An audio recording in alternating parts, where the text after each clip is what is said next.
If you've ever tried to get a 3D character to lip-sync to audio in a game, VR application, or interactive avatar, you know the headache. Traditional methods either demand massive, character-specific datasets, force you to re-rig every single mesh to match a predefined template, or require you to manually keyframe every phoneme. It's a massive bottleneck that locks out indie developers and small studios. But what if you could take literally any 3D character, feed it an audio track, and get perfectly synchronized speech animation without a single frame of training data? That's exactly what AnyTalk does.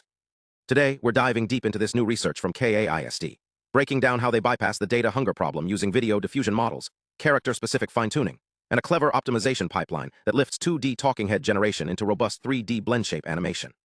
Let's start with why this is actually hard. Most audio-driven 3D animation models are trained in a supervised manner. They need paired audio and 3D mesh data for every single character topology. If your character has a different vertex count, a different blend shape configuration, or just a completely different art style, the model fails. Recent 2D talking head diffusion models have solved the generalization problem by training on hundreds of hours of real human video.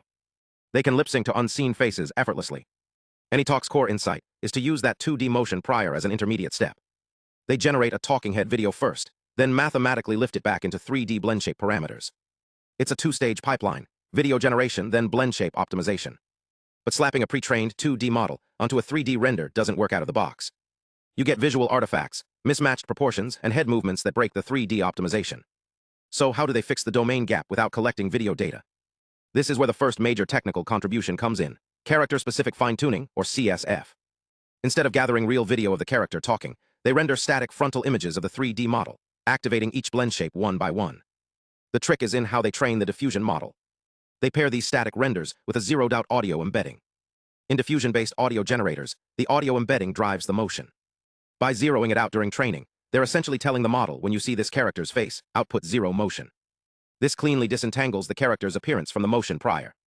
To make sure they don't corrupt the model's ability to generate speech later, they freeze the temporal and audio attention modules entirely. They only update the spatial residual blocks of the denoising unit. This preserves the pre-trained motion dynamics while injecting character-specific visual features. At inference time, you just feed in normal speech audio, and the model generates a talking video that perfectly matches the 3D character's geometry, without the artifacts you get from a generic generator.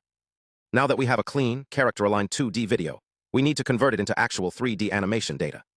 This is the optimization stage. The goal is to find the blend shape parameters that, when applied to the 3D mesh, produce a rendered image matching the generated video. They start by mapping 2D landmarks from the video to 3D vertices. They render a neutral face, extract landmarks using a pre-trained estimator, and cast rays from those 2D points to find the corresponding 3D mesh vertices. This mapping is done once per character, so it's frame-agnostic and stable. But faces aren't static. Natural speech comes with microhead movements. To handle this, they compute a homography matrix using only expression-invariant landmarks. They filter out the lips and chin, which move too much, and rely on stable points around the eyes, nose, and head sides. This homography warps the video landmarks before calculating the landmark matching loss. They also introduce an asymmetric mouth opening loss. Standard losses often cause the mouth to underopen. Their loss penalizes underopening much more heavily than overopening, forcing the 3D blend shapes to match the video's dynamic range. Finally, they add an L1 regularization loss on non-speech blend shapes to prevent eyebrows or ears from warping unexpectedly. After optimization, a simple Gaussian filter smooths out temporal jitter, and you get a clean, phoneme-accurate 3D animation sequence. The optimization step is powerful, but it takes about 3 seconds per frame. For real-time applications like VR or interactive avatars, that's too slow. So the researchers distilled the entire pipeline into a streamlined network called AnyTalkRT. They generated a dataset of optimized animations using the full AnyTalk method, then trained a lightweight model to predict blend shape parameters directly from audio features. The distillation loss combines feature matching, which forces the distilled model's audio features to align with the warped talk-related landmarks, and a direct blend shape reconstruction loss. This bypasses the iterative optimization entirely.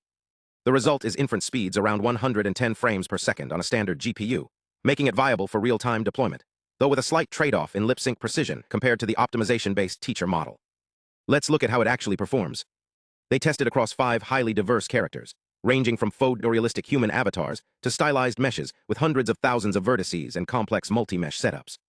Quantitatively, they evaluated lip-sync using LSCD and LSCC metrics, which measure the alignment between audio and video embeddings without needing ground truth.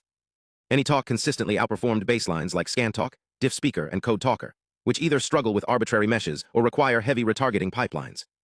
User studies confirmed a significant preference for AnyTalk's naturalness and sync accuracy. The ablation studies really highlight why the technical choices matter. Removing the zeroed audio training causes the model to forget how to animate. Freezing all attention modules, instead of just the temporal ones, leads to catastrophic forgetting of the motion prior. And skipping the landmark filtering for homography estimation actually degrades performance because unstable landmarks introduce warping errors. Every component is tightly coupled to solve a specific failure mode. Of course, no method is perfect. AnyTalk currently relies on iterative optimization for the highest quality, which limits real-time use without distillation. It also requires the target character to be pre-rigged with a functional blend shape system. If a mesh lacks a mouth-opening blend shape, the optimization will fail. The method is also single-view dependent during optimization, relying on 2D landmarks. The researchers tested multi-view generation and off-the-shelf 3D reconstruction, but found that diffusion models, stochastic sampling creates interview inconsistency, breaking the 3D lifting process. Future work will likely focus on multi-view consistent diffusion models, hybrid dense sparse representations to capture high-frequency details, and potentially moving away from blend shapes entirely toward direct mesh deformation. AnyTalk represents a fundamental shift in audio-driven animation.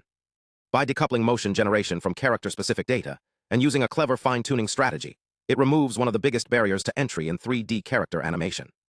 Whether you're an indie developer, a VR creator, or just curious about how generative models are bridging 2D and 3D pipelines, this research shows where the field is heading.